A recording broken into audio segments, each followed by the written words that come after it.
Recently I picked up two different books that discuss a journey, and they are both winners of awards. There is the Caldecott Award as well as the Newbery Award. The Caldecott Award is an award specifically given to illustrators. They are illustrators that are either residents of America or American citizens, and these works show outstanding artistry. I picked up the book, The Journey by Aaron Becker. This book is a wordless picture book. It tells a story of a little girl who's pictured on the cover who is devoid of friends. And even this very first picture shows how she's just very lonely. Her family's pictured over there. Her family's very busy doing other things. And she's very lonely, in need of friends. And she goes to a family.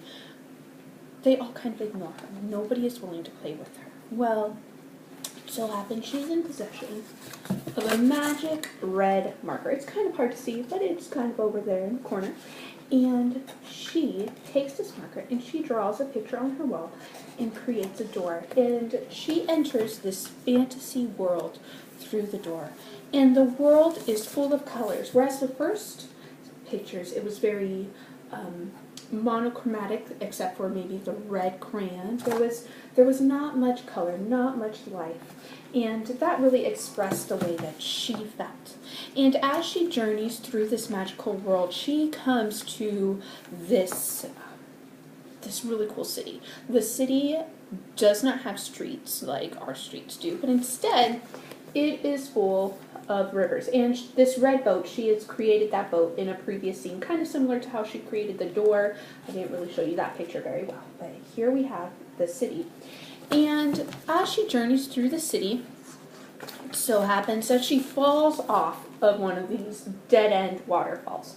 She falls off and she begins to create something. And we discover on the next page that she has created a hot air balloon. As she's flying, this is where the climax of the story comes in. She spies some guys trying to catch this purple bird.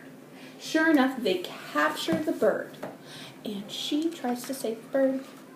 And when she goes, she actually sneaks onto this imperial-looking, kind of like a flying ship. She sneaks onto there, she captures the bird, she lets the bird go free. And there's so much emotion in all of these pictures. Well, unfortunately for this little girl, she loses her crayon because this imperial guy has dropped the crayon, and she, once again, gets lost. She's stuck in a cage, devoid, friendless. Her imaginary world that she went to escape the monotony of her normal life, the boringness where nobody wanted to play with her. She's once again in that same situation, both in her reality and in the fantasy world. And she is in desperate need of a friend. Well, it so happens she finds a friend. The friend is able to help her get back to reality.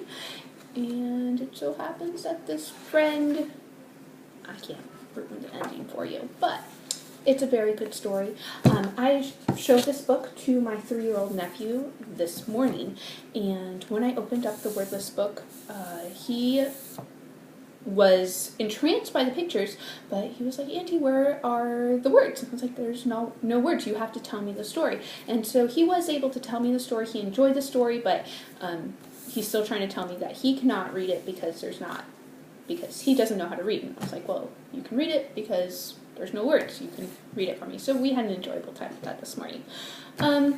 Another book I picked up was A Single Shard. This book has won the Newbery Award. Oh, by the way, The Journey did not receive the Caldecott Award. It is just the Caldecott Honor in 2014. So it is recognized for its outstanding pictures, but it is not the winner. The winner of 2014 was The Locomotive. And I don't really know too much about that. But The Journey, excellent book, fantastic storylines told through pictures without words. Anyways, this other book is a single shard by Linda Sue Park. This book is also very similar. It tells a journey about a young boy who needs to grow and develop both physically, emotionally, just grow and mature. He takes both a physical journey and a journey within his own life. It is a historical fiction set in 12th century Korea. This little boy is an orphan boy. His name is Tree Ear, and he wants to be a potter. Unfortunately for him, he's an orphan, and the pottery trade is passed from father to son. And so he sees no way of him being able to become a potter.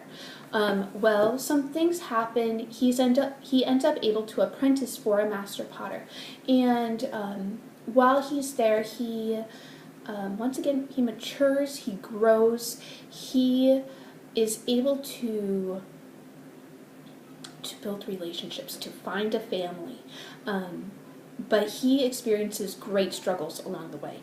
The back of the book briefly says that Tree Ear, he needs to take his journey, both his physical journey that he's taking and also this emotional journey that he's taking. He needs to take it one hill, one valley, one day at a time, just maybe. And just maybe if he does those things, he'll be able to make his dream come true.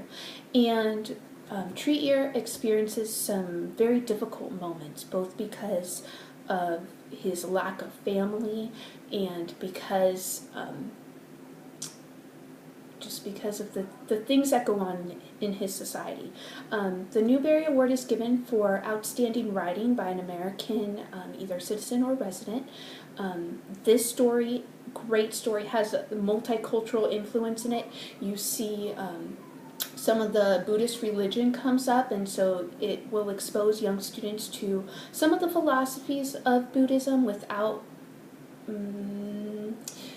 seeming too religious.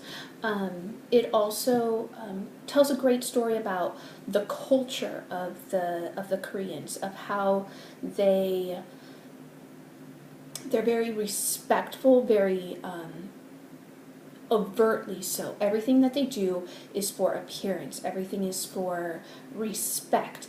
And you see that interaction with Tree Ear and with the potter and with the potter's wife and with another, with the lame man, Crane Man is his name.